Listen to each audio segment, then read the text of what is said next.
بسم الله الرحمن الرحيم. الحمد لله رب العالمين، والصلاة والسلام على أشرف الأنبياء وخاتم المرسلين محمد وعلى آله وصحبه وسلم.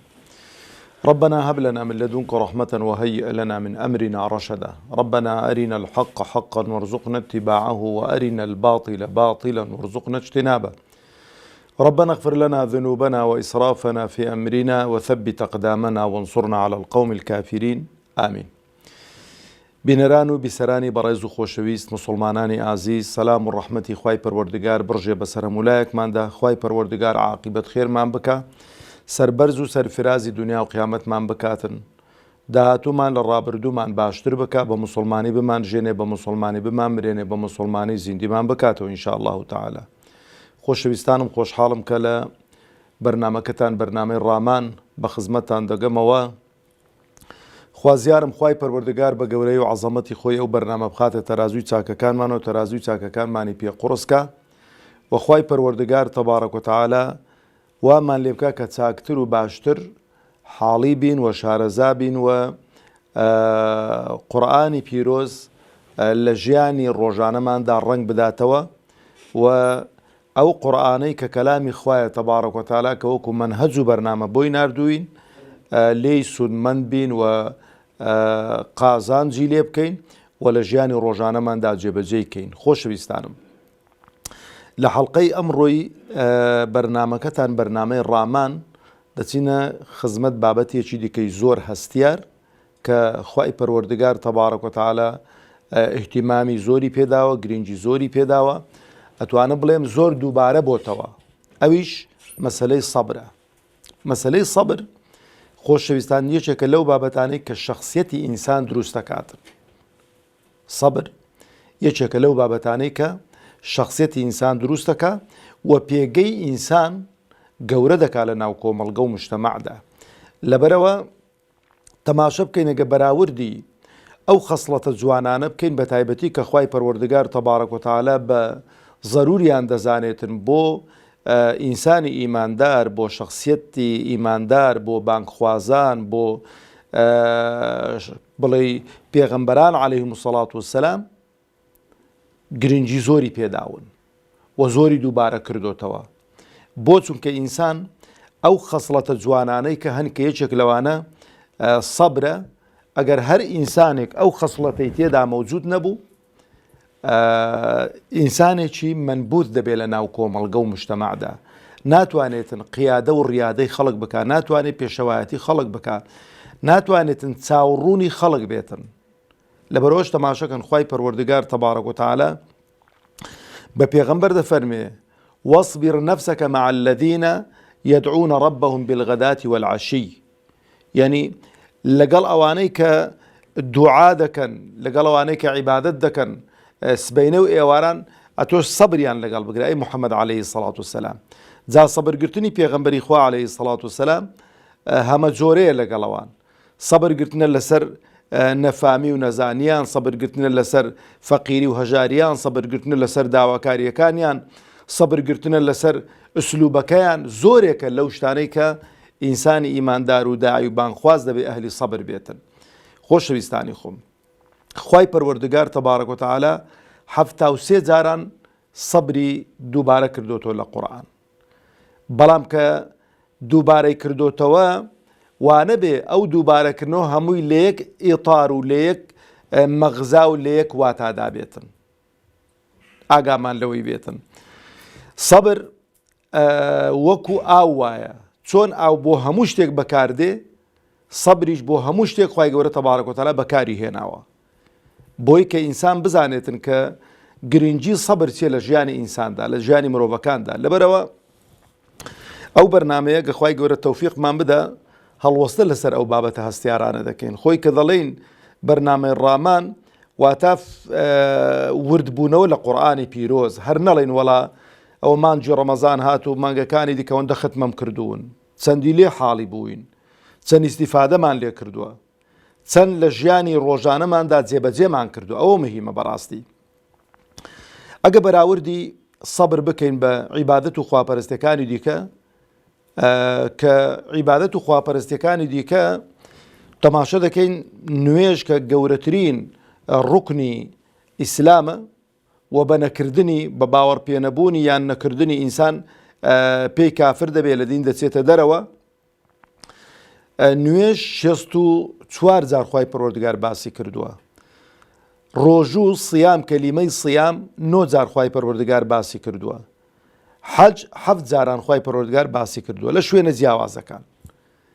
بەڵام ئەگەر جاری وا هەیە عیبادەتێک خواپەرستیەک ئەمر و فەرمانێک یەک جاریش باس کراوێ کیفایەتە. مانای ئەوە نییە بڵێ وڵا دەبێ زۆر دووبارە بکرێت و هەنجین واجب دەبێتن. یعنی ئەمر و فەرمانی خوای گەورە بە یەک جاری کۆتایی پێدێتن. یعنی ئێستا نوێژ یەک جار بیفەرموو بە ئەقیم الصەلا تەواو. بەڵام کە دووبارەی کردو تۆ زۆر لە شوێنە جیاجیاکان لەبەر گرنگی بابەتەکەیە. سەبریش بە هەمان شێوە. سەبریش لەبەرەوەی بابەتێکی زۆر گرینگە خوای گەورە تەبارەک و تەعالا هەندەی دووبارە کردوتەوە. تێبینیەکی دیکە خۆشەویستانی خۆم لەسەر سەبر و عیبادەت و خواپەرستی. طبعا زانایان ڕەحمەتی خۆیان لێبێ سەبر دەکەنە چەند بەش. دەیکەنە 3 بەش سەبر بەشێکی لە زانایان. دەفەرمون سەبرگرتن لەسەر ئەمر و فەرمانەکانی خوا. لەسەر چی ئەمر و فەرمانەکانی خوا؟ لەسەر عیبادات لەسەر خواپەرستیەکان.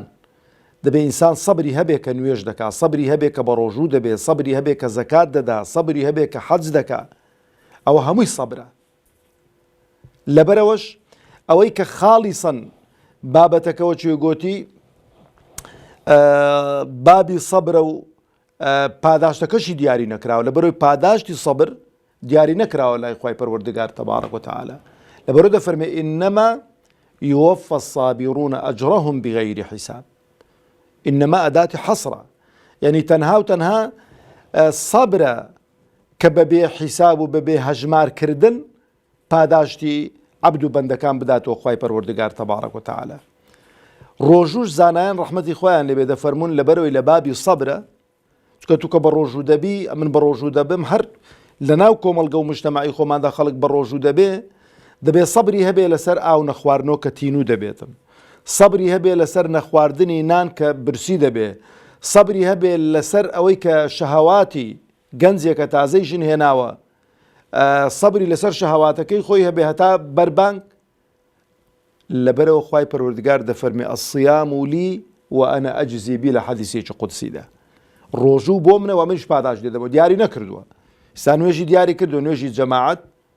پێغەمبەری خوا عەلەیهی سەڵات وسەلام دەفەرمێ ئەگەر لە مزگەوت بیکەن لە ڕیوایەتێکدا بە 27 خێر، لە ڕیوایەتێکدا بە 25 خێر. بەڵام ڕۆژوو لە هیچ شوێنێک نە لە قورئان نە لە فەرمودەی پێغەمبەری خوا عەلەیهی سەڵات وسەلام عەدەدەکەی پاداشتەکەی دیاری نەکراوە. دەفەرمێ ڕۆژوو بۆ منە منش پاداش دەدەمەوە. چونکە لە بابی سەبرە. ئەوجا خۆشەویستانی خۆم تەماشەکەین بچینە خزمەت هەندێک لەو ئاەتانەی کە باسی سەبر دەکەن. سەبر طبعاً وەکو گوتم وەکو شتێک نییە بڵێ هەمووی لێک سیاق و بەیەک شێواز بەکار هات بێ لە قورئانی پیرۆز. لە سوورەتی ئەلبەقەرە ئاەتی 45 خوای پەروەردگار تەبارەک و تەعالا ئەمر بە ئیمانداران دەکا کە خۆ بە دووشت بەهێز و بەقووەت کەن، پەنا بۆ دووشت ببەن و دووشت بکەنە وەکو بڵێ شیعار و دروشمی خۆیان.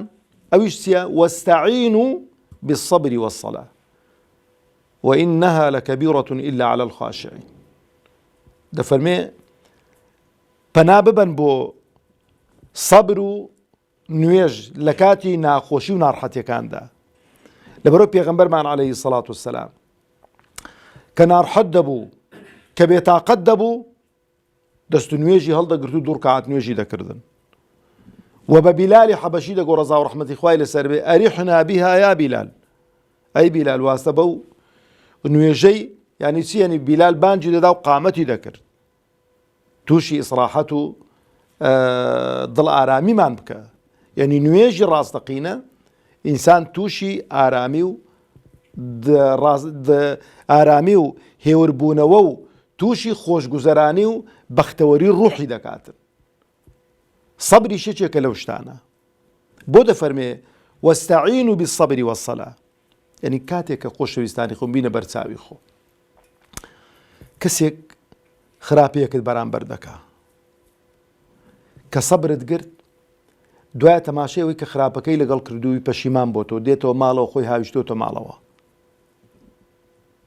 هەزار جار داوای لێبوردن دەکا خزم و کەسی لەگەڵە خۆی هێناون ئەو جاعەت و دەزانی کە بەرهەمی سەبر چەند گەورەیە ئەدێگەر وەڵامت داباوە ئەدێگەر مەسەلەن بۆ نمونە جوێنێکی پێدای 10 جوێنت پێداباوە شەقێکێکیدای 10 شەقت لێداباوە ئەو کاتەی دەبێت تۆ چوبای داوای احتیزارت لەوی کردبا و داوای لێبوردنت کردبا و داوای عەفوت کردبایە کەسێک ماڵت دەخواتن تواناتەیە کە لێی وەربگریەوە بەس گەردەنی ئازادەکەی سەبر دەگری لەسەرەوەی کە ئینتقامی لێ وەربگریەوە کەسێک غەیبەتت دەکا پێت دەگاتەوە عەفوی دەکەی گەردەنی ئازاد هەمووی بابی سەبرە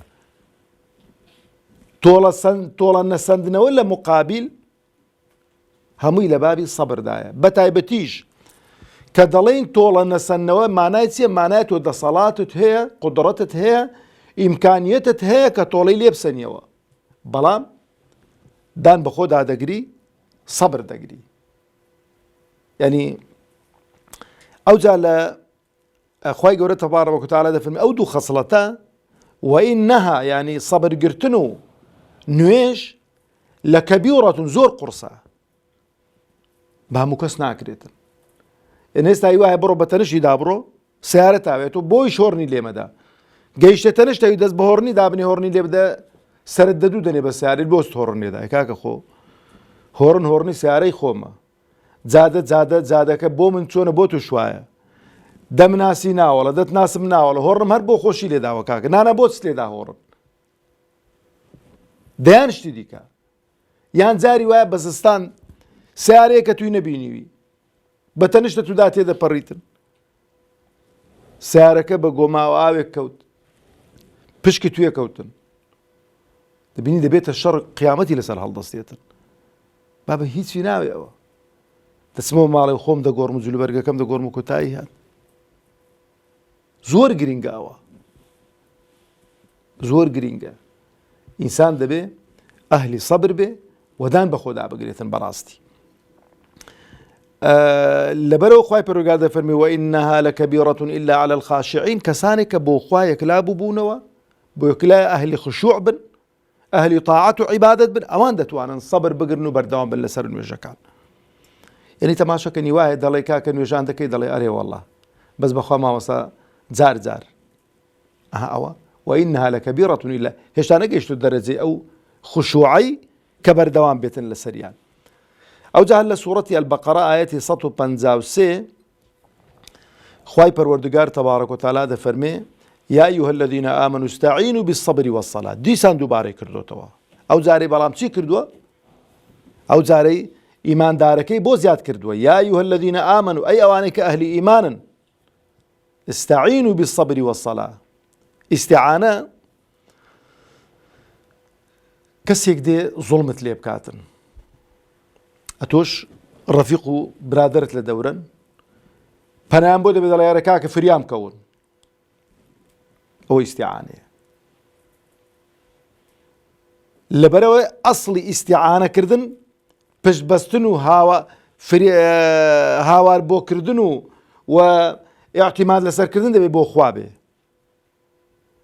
بەس خوای گەورە دەفەرمێ ئەگەر دەتانەوێت لە دنیا سەقام گیر بن و لە دنیا بتوانن پشتان بەهێز و بە قووەت بێ ئەو عیبادەتانە لە خۆتاندا زەقکەنەوە یا ئەیها الذین آمنوا استعینوا بالصبر والصلاة بۆ دەفەرمێ ئین الله مع الصابرین خوای گەورە لەگەڵ ئەهلی سەبردایە ئەگەر هیچ قازانج نەکرابێ خۆشەویستانی خۆ ئەگەر هیچ بەرووبوومێکی نەبێ ئەو سەبرە بەس ئەوە دەستکەوێتن هەموو شتێکت دەستکەوتووە خوا لەگەڵ چێدایە لەگەڵ ئەهلی سەبردایە إن الله مع الصابرين خوای گەورە لەگەڵ کەسانێکدایە کە ئەهلی سەبرن ئەو جا تەماشەکەن هەر لە سوورەتی ئەلبەقەرە لە ئایەتی 250 خوای گەورە تەبارەک و تەعالا کە باسی جالوت و طالوت دەکا خوای گەورە دەفەرمێ وەلەما بەڕەزوا لجالوتە وجنوده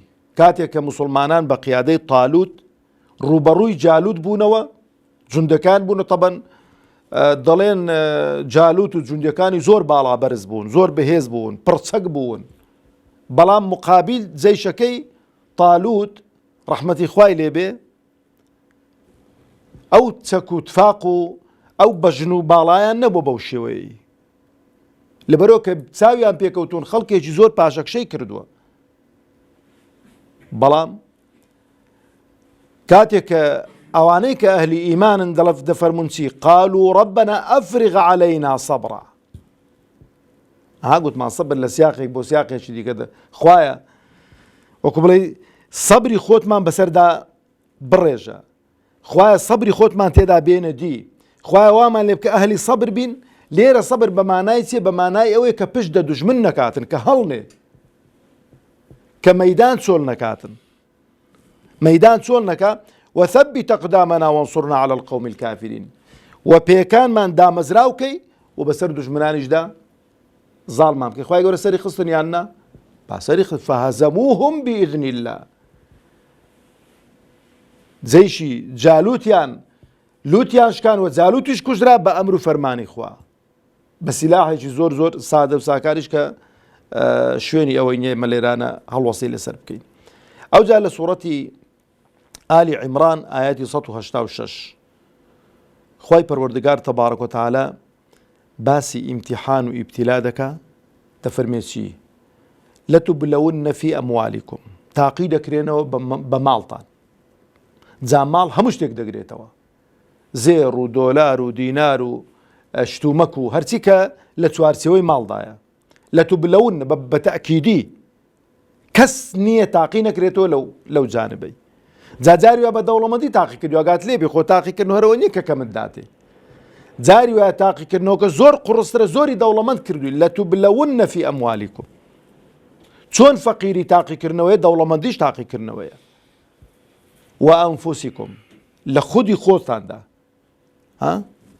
لە خودی خۆتاندا جا لە خودی خۆشتدا بە نەخۆشی بێ بە نەقوستانی بێ بە هەرچی هەبێتن ئەو جا دەفەرمێتی ولا تسمعن من الذين أوتوا الكتاب من قبلكم ومن الذين أشركوا أذى كثيرا أو زاد فرمي خواي پروردگار تبارك وتعالى عفوا وجويشتان لا أهل كتاب يعني جولك ونصرانية كان وأوانيك مشركا شو الروز جويتان لديك الدعاية وبروباغندا وقصتان لسر دكن لسر دينكتان دكن شبهاتان بودروز دكن حملي وەچێ گوتی تەبشیریتان لەسەرەوە دەکرێ بەناوی مافی ئافرەت و بەناوی ئازادی و چی هەرچی کە هەیە ئەو ڕۆکە هەمووی عالم ئیعلامی دنیا مسەڵەتە لەسەر ئیسلام و لەسەر مسلمانان باشە بەس خوای گەورە چ دەفەرمێ وئین تەصبیڕوا ئەگەر ئێوە سەبرتان هەبێ لەسەر دینەکەی خۆتان لێرە مەبەستی سەقامگیربوونە لەسەر دینەکەتان هەڵنەگەڕانەوەیە مرتەد نەبوونەوەیە باشە وتتقوا أهل تقواش بن فإن ذلك من عزم الأمور ليرانا ولا همو إشيشي قورتنا أو جا خواي پروردگار تبارك وتعالى لسورة أنفال دفرمي لآياتي 36 وأطيعوا الله ورسوله ولا تنازعوا فتفشلوا وتذهب ريحكم واصبروا إن الله مع الصابرين ليرا الصبر هنا وتسرتي تحمل كردين الرأي زياواز ئەمنوتۆ لە جەمعێک داینە لە حەرەکەیەکی ئیسلامی داینە ئەو حەرەکە ئیسلامی هەمومان یەک ڕەئی نین هەر یەکە ڕەی و ئیختیل بیر و بۆچوونێکمان بۆ ئەو شتانەی کە نەسی لەسەر نییە لەبەرەوە دەفەرمێ وەئەطیعوا الله وەڕەسوولەه گوێڕایەڵی خوا و پێغەمبەری خوا بن وەلا تەنازەعوا یعنی بیر و ڕای جیاواز باواتان لێ نەکا پەرتەوا با بیر و ڕای جیاواز واتان لێ بکات تۆکمەتر بن باشتر بن با خلافەکە بە لەفز بێ نەکەوێتە ناو دڵەکان ئەگەر وا بوو کەوتە ناو دڵەکان تەجەمعاتی لێ دروست دەبێ ئەحزابی لێ دروست دەبێ وای لێ دێ کە قووەتتان نامێنێ لەبەرەوە دەفەرمێ وەصبیڕوا سەبر بگرن لەسەر بیر و ڕای جیاوازتان ئین الله مع الصابرین خوای لەگەڵ ئەهلی سەبردایە آخر شت خۆشەویستانی خۆم کە زۆر گرنگە و زۆر مهمە ئەویش لسورة الرعد آياتي 24 خواهي قورك بهشمان بقسمتك إن شاء الله تعالى. يعني كاتك برو درقي بهش دروين لدواي بيغمبرين عليه الصلاة والسلام دركبو بيغمبر دكريتو عليه الصلاة والسلام كاتك داخلي بهش بوين إن شاء الله والرجل بتساوي خومان دبينين بحول قوة إخوال أجري دوزخ خواهي قورك بنامان دا أو ملائكتاني كبير دقن بول هموش سلامة لذكن سلام عليكم سلام إخواتان ليبي بو بما صبرتم فنعم عقب الدار سلام إخواتان ليبي لسرويك أهل صبر بني إيوه تحملتان هبو لو دنياي دانتان بخود آقر وباشترين وتساكترين شوينتان بقسمت بو وخواي قورا بقسمت ملايك مانيكا والسلام عليكم ورحمة الله وبركاته.